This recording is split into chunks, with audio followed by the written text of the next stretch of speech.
अस्सलाम वालेकुम dear students. Computer graphics के वीक 15 के लेक्चर्स की वीडियो आप देख रहे हैं।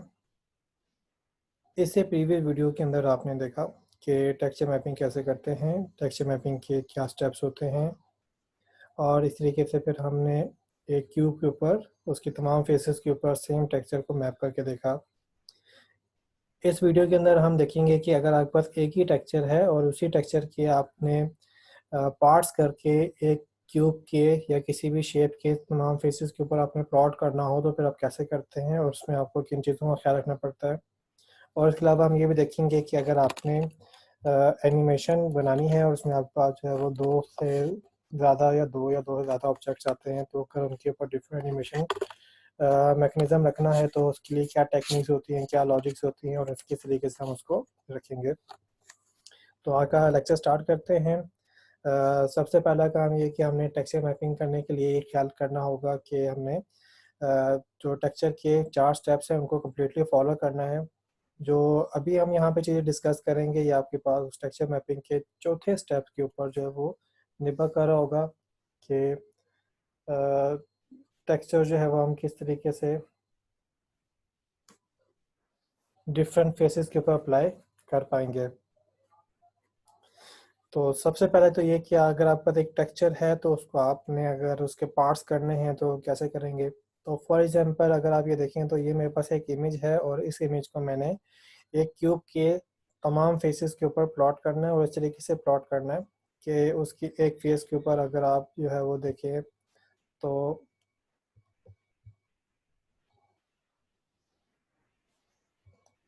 उसकी एक फेस के ऊपर आपके पास जो है वो ये वाला फेस आएगा, ये फेस 1 कह लें इसको। दूसरे के ऊपर आपके पास ये वाला आएगा, इसको फेस 2 कह लें। ये आपके पास आएगा फेस 3 कह लें, फिर ये आएगा फेस 4 कर लें, फिर ये आएगा इसको फेस 5 कर लें और फिर ये आएगा इसको आप फेस 6 कर लें। तो इस तरीके से आपके पास जो ये एक इमेज है, इस इमेज के अंदर आपके पास कुछ ऐसे पोर्शन हैं जो कि एम्प्टी या जिनकी हमने प्लॉट नहीं करना, और इनमें से 6 फेस ऐसे हैं जिनको हमने हर क्यूब के हर फेस के ऊपर सेपरेटली प्लॉट करना है। तो इस तरीके से जो मैंने यहाँ पे सर्कल बनाए हैं वो सर्कल हमने जो फिर आपकी क्यूब के ऊपर प्लॉट करने, और जो ये क्रॉस बनाए हैं ये हमें उसको प्लॉट नहीं करना। तो अब अगर आपने ये काम करना है तो ये जो आपको यहाँ पे ऑरेंज कलर की लाइंस नज़र आ रही हैं ये एक्चुअल में लाइंस जो हैं ये मैंने ऊपर से प्लॉट की हैं, इमेज का पार्ट नहीं है।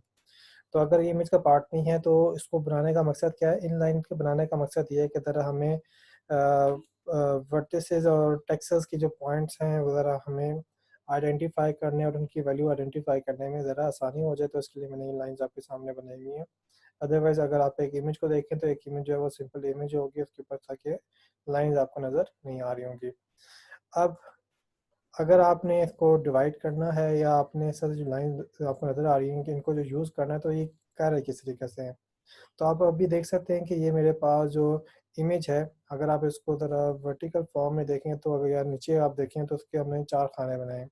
एक आपके पास जो है पीस ये है, एक पीस आपके पास जो है वो ये वाला है, एक पीस आपके पास ये वाला है और एक पीस ये है। तो इस तरीके से आप देख सकते हैं कि जो आपका जो ये आप हॉरिजॉन्टली इसको देखें तो हॉरिजॉन्टली इसको हमने 4 हिस्सों में ब्रेक किया हुआ है। अब ये चूँकि 4 हिस्सों में ब्रेक किया हुआ है तो इसी के लिहाज से आपका जो वैल्यूज़ की लिमिट्स हैं वो आपको पता है कि अगर आप हॉरिजॉन्टली देखें तो आपकी एक्स की वैल्यू को आप देख रहे होते हैं। एक्स की वैल्यू की मिनिमम वैल्यू आपके पास होती है 0, एक्स की मैक्सिमम वैल्यू आपके पास होती है 1।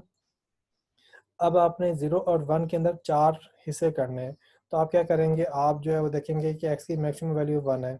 अगर एक्स की वैल्यू मैक्सिमम वैल्यू 1 है तो आप उसको क्या करेंगे, आप 4 से डिवाइड कर देंगे। जब 4 से डिवाइड करेंगे तो एक्स की वैल्यू आपके पास क्या बनेगी, या आपकी एक्स की एक पार्ट की वैल्यू क्या बनेगी, वो बनेगी आपके पास 0.25। तो इससे आपको एक पार्ट की पोजीशन 0 से लेके 0.25 तक आपके पास एक पार्ट आ जाएगा। इससे अगला वाला पार्ट आपके पास कैसे आएगा, आप 0.25 के अंदर फिर से 0.25 ऐड कर लें। ठीक है, यानी कि 0.25 आपके पास पहला आ गया, आप उसके अंदर फिर 0.25 ऐड करें, आप बस अगले वाले एक्स की वैल्यू आ जाएगी। इसी तरीके से आप उसमें 0.25 और ऐड करें तो उससे अगले वाले की वैल्यू आ जाएगी, फिर 0.25 और करें तो आपके पास एक्स की मैक्सिमम वैल्यू आ जाएगी। तो इस तरीके से हमने क्या किया, हमने हॉरिजॉन्टली इसके 4 हिस्से करने थे तो 4 हिस्से करने के लिए हमने इसको 4 से डिवाइड किया। अब अगर इसी इमेज को देखें तो इसको मैंने वर्टिकली देखें तो ये वर्टिकली ऊपर से नीचे देखें तो हमने इसको 3 हिस्सों में एक डिवाइड किया, एक हिस्सा ये हो गया, एक हिस्सा ये हो गया, एक हिस्सा ये हो गया, हमने 3 हिस्सों में इसको डिवाइड किया। तो जब हमने इसको 3 हिस्सों में डिवाइड किया तो फिर इसके लिए हमारे पास जो कंपोनेंट्स की जो वैल्यूज़ आएंगी वो क्या आएंगी, तो आप इसको ये करेंगे कि आपके पास मैक्सिमम वैल्यू y की 1 हो सकती है, आप उसको 3 से डिवाइड करें तो आपके पास एक पोर्शन की जो वैल्यू आएगी वो आपके पास आ जाएगी 0.33। तो इस तरीके से आपको यहाँ पे पता चल गया कि x यहाँ y की मिनिमम वैल्यू 0 होगी, 0.33 पे आपके पास अगला वाला पोर्शन की वैल्यू आ जाएगी। इस अगला पोर्शन आपको चाहिए होगा तो 0.33 जो पहला है इसी के अंदर आप 0.33 ऐड करें तो आपके पास अगली वाली वैल्यू आ जाएगी। इसी के अंदर आप 0.33 और ऐड करेंगे तो आपके पास जो है 0.99 या 1 आपके पास आ जाएगा।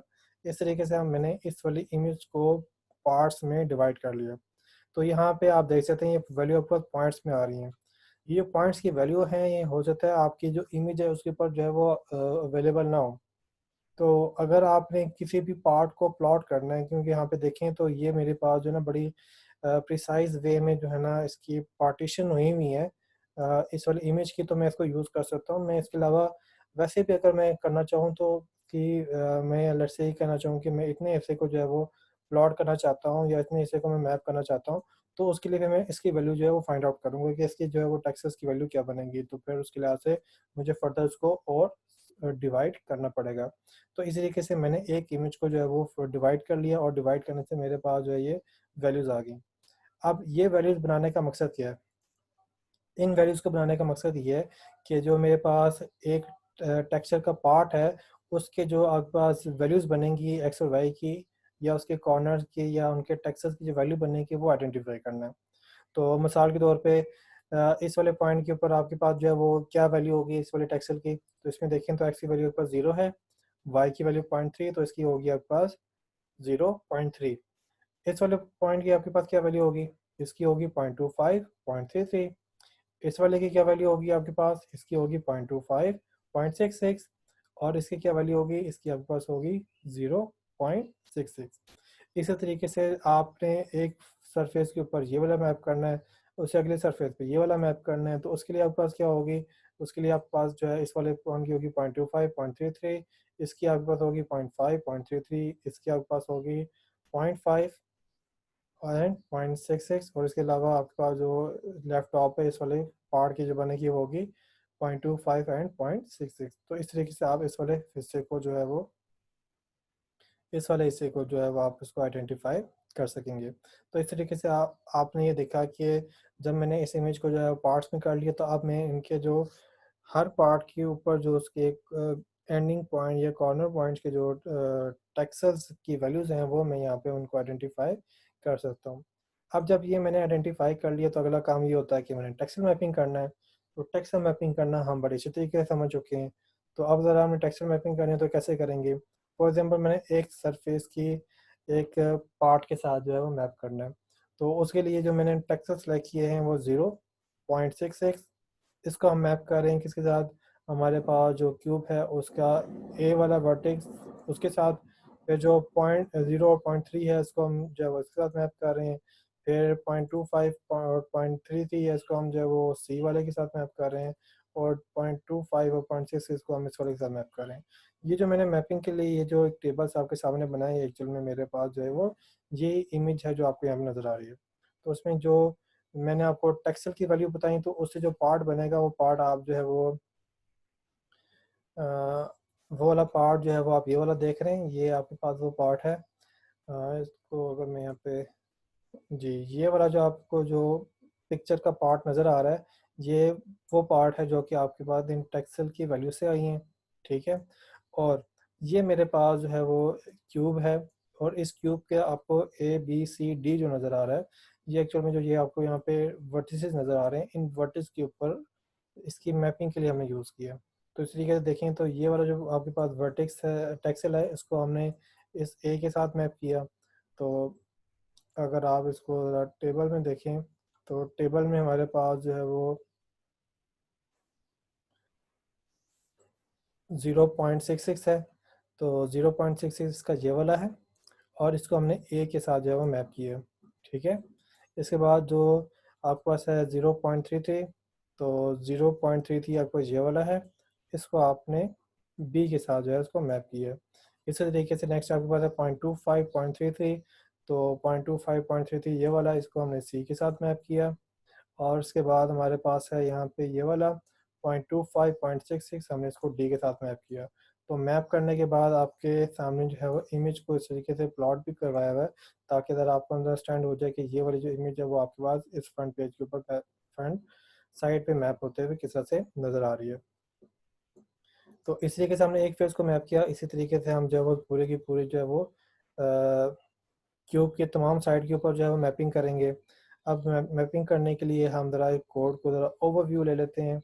तो कोड के ओवरव्यू में आते हैं तो हमने यहाँ पे ये किया कि हम इससे प्रीवियसली यूज़ करते रहे कि हम हर टेक्सल और वर्टिस को अलग-अलग मैप कर रहे थे। तो मैंने यहाँ पे वर्टिसेस की एरे ले ली। तो वर्टिसेस की एरे के अंदर मैंने ये किया कि A B C D front face के लिए मैंने वर्टिस डिफ़ाइन किए। फिर मैंने इसके बाद जो है वो राइट के लिए, फिर लेफ़्ट के लिए, और इस तरीके से जो है वो मैंने तमाम जो उसकी फेसेस हैं उसके वर्टिस को जो है मैंने ले के मैंने एक एरे बना ली। ठीक है। फिर इसके बाद जो है मैंने इसी तरीके से जो उसके टेक्सचर्स बनते हैं इनके कोरस्पॉन्डिंग, यानी कि फॉर एग्जांपल अगर आप देखें तो जो वर्टेक्स है मेरे पास सबसे पहले ए बी सी और डी आई मेरे पास हैं।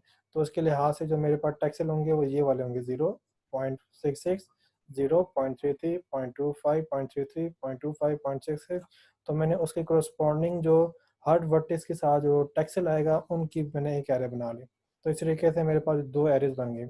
इन एरे के बनाने का फ़ायदा ये होगा कि मैं एरे के अंदर चेंजेस करूँगा और उसके बाद मैं मेथड को कॉल करवा के पास करूँगा। तो मेथड जो है वो उन्हीं वैल्यूज़ को यूज़ करते हुए आपकी आउटपुट जो है वो क्रिएट कर देगा। अब इसके बाद अगर आप देखें तो बाकी के सारे जो प्लॉट करने के और आपके टेक्सचर मैपिंग के स्टेप्स हैं वो सेम है। सिर्फ फ़र्क इसमें जो यहाँ पर आएगा वो ये आएगा कि हमने यहाँ पे मेथड को यहाँ पे चेंज कर लिया। तो अब ज़रा इसमें देखें कि हमने क्या चेंज किया। इसमें हमने ये किया कि हमने जो है वो टेक्सचर इनेबल किया, फिर इसको हमने बाइंड कर लिया। हम इसमें वो वाला मेथड यूज़ करें जिसके अंदर से वो सिर्फ हम जो है वो टेक्सचर जो है वो क्रिएट कर रहे हैं। उसके बाद इनेबल और बाइंड हमने बाद में अलग से किए, तो हमारे 3 स्टेप हो गए। इसके अलावा हमारे पास एक फंक्शन हमने बनाया हुआ ड्रॉ क्यूब का। ड्रॉ क्यूब का जो मेथड है इसको हम यहाँ पे GL2 क्लास का ऑब्जेक्ट पास कर रहे हैं, वर्टिसेस पास कर रहे हैं और टेक्सचर पास कर रहे हैं। ये वर्टिसेस की एरे आ रही है, यहाँ पे टेक्सचर की एरे आ रही है, और ये हमें क्या करके दे रहा है, ये हमारे तमाम फेसेस को कोरस्पॉन्डिंग तमाम टेक्स्ट के साथ मैप करके दे रहा है। तो ये हमारे पास जो है वो ये मेथड आ गया। इसमें आप देखेंगे तो यहाँ पे कुछ और स्टेटमेंट भी है, gl2.gl push matrix, gl2.gl pop matrix. इसको हम फर्दर नेक्स्ट वीडियो के अंदर हम जो है इनको भी डिस्कस करेंगे। अब ज़रा हम ड्रॉ क्यूब के मेथड में आते हैं। ड्रॉ क्यूब के मेथड के अंदर हम क्या कर रहे हैं। अब आपको जो मेथड देखें तो मेथड बड़ा ही स्मॉल हो गया आपके सामने, क्योंकि हमने इसके अंदर लॉजिक ये रखी है कि हम एरेज को यूज़ करते हुए अपने टेक्सचर कोऑर्डिनेट भी डिफाइन कर रहे हैं और वर्टिसेस डिफाइन कर रहे हैं। अब इसमें अगर आप देखें तो हम कर रहे क्या हैं, स्टेप बाय स्टेप देखते हैं ताकि हमें ये मेथड अच्छे तरीके से समझ आ जाए। हमारे पास मेथड है ड्रॉ क्यूब के नाम से, और इसमें हमने GL2 क्लास का ऑब्जेक्ट पास किया, क्योंकि हमने यहाँ पे जो मेथड यूज़ करने हैं वो GL2 क्लास के ऑब्जेक्ट का पार्ट होंगे। इसके अलावा हमने यहाँ पे वर्टिस की एरे पास की जो डबल टाइप की है। इसी तरह से टेक्सचर के नाम से हमने एक एरे पास की जो कि वो भी डबल टाइप की है। और अब हम यहाँ पे क्या कर रहे हैं, अब हमने क्योंकि यहाँ पे क्वाड बनाने हैं तो क्वाड बनाने के लिए हमने GL2.gl बिगन करके GL2.gl क्वाड पास किया। अब जो इंटरेस्टिंग चीज़ है वो ये है कि हमने यहाँ पे लूप लगा के इसको तमाम वर्टेक्स और टाइसेस पास किए हैं। अब यहाँ पे हम क्या कर रहे हैं, हमने लूप को स्टार्ट किया, आई को स्टार्ट किया 0 से, और आई जो है वो जो वर्टिस की लेंथ है उसके थर्ड टाइम तक जो है वो चल रही है। थर्ड टाइम मतलब उसके तीसरे हिस्से तक जो है वो आपको जो है ये लूप चलेगा, उसके बाद उसकी चलने की ज़रूरत नहीं रहेगी। अब ये 3 तक क्यों चलेगा उसकी लॉजिक आपको ये नीचे वाली स्टेटमेंट से आपको अंदाज़ा होगा। अच्छा, अब हम यहाँ पे क्या कर रहे हैं, हम यहाँ पे ये कर रहे हैं GL2.gl text cot to D, और ये जो v है इसको अपने बड़े गौर से समझना है। GL2.gl text cot to D आप जो है वो पहले यूज़ करते रहें, और उससे आप ये करते थे कि आप उसके अंदर 2 वैल्यू पास कर देते हैं। जब ये v लगता है तो v के लिहाज से जो ये वाले मेथड है ना, इसको हम कहते हैं वेक्टर बेस्ड मेथड। वेक्टर, या इसको हम वेक्टर को प्रोग्रामिंग के अंदर हम वेक्टर को एरे भी कहते हैं। तो ये वेक्टर या एरे बेस्ड आपके मेथड है। इसमें आप एक एरे पास करते हैं, फिर आप एरे के इंडेक्स बताते हैं कि किस इंडेक्स की वैल्यू को उसने यूज़ करना है। तो उसके लिहाज से हमने यहाँ पे कहा कि take cot to D V, तो हम यहाँ पे पहले टेक्सट बता रहे हैं और फिर उसके बाद जिस वाले वर्टेक्स के साथ मैप करना है वो वर्टेक्स का बता रहे हैं कि कौन से वाले वर्टेक्स के साथ हमें इसको मैप करना है। तो अब ये मेथड हमारे पास क्या काम कर रहा है, तो इसको ज़रा समझ लेते हैं इस तरीके से कि मैं कुछ वैल्यू आपके सामने लिखता हूँ। मैं कहता हूँ कि जी मेरे पास जो एरे आ रही है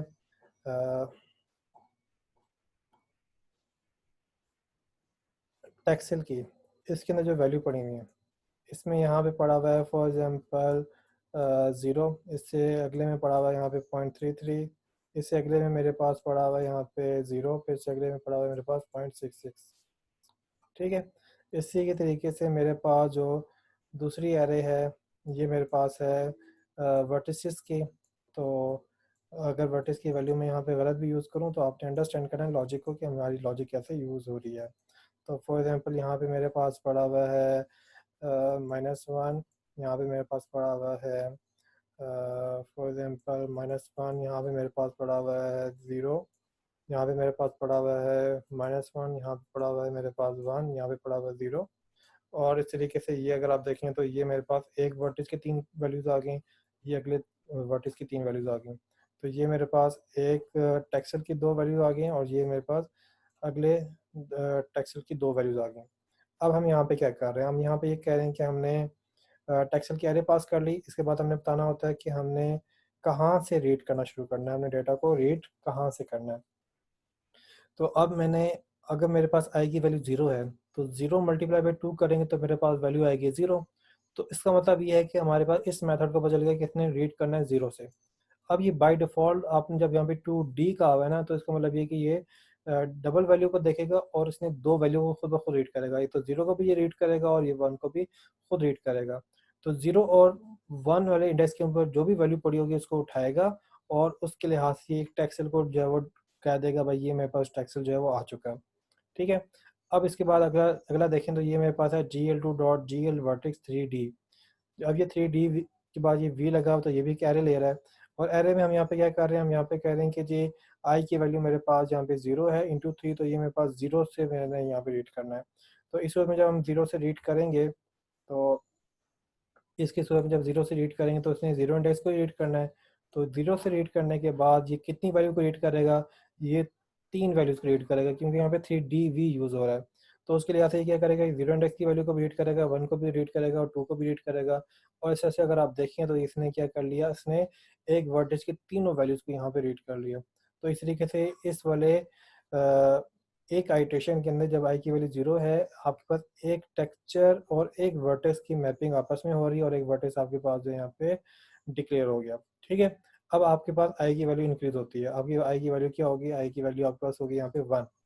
जब आई की वैल्यू 1 होगी तो यहाँ पे आपके पास आई की वैल्यू 1, 1 पे ये क्या करेगा, 1 इंटू 2 हो जाएगा। अब ये इसको पता चल गया इसने कहाँ से रीड करना है, इसने जो रीड करना है इसने 2 इंडेक्स से रीड करना है। तो 2 इंडेक्स आपके पास ये वाला रीड होगा। तो 2 से इसने आगे फर्दर क्या करना है, इसने 2 को रीड करना है और 2 के बाद इससे अगला इसके पास जो है 3 है तो उसने 2 और 3 को रीड करना है, एक टेक्सचर बना लेना है।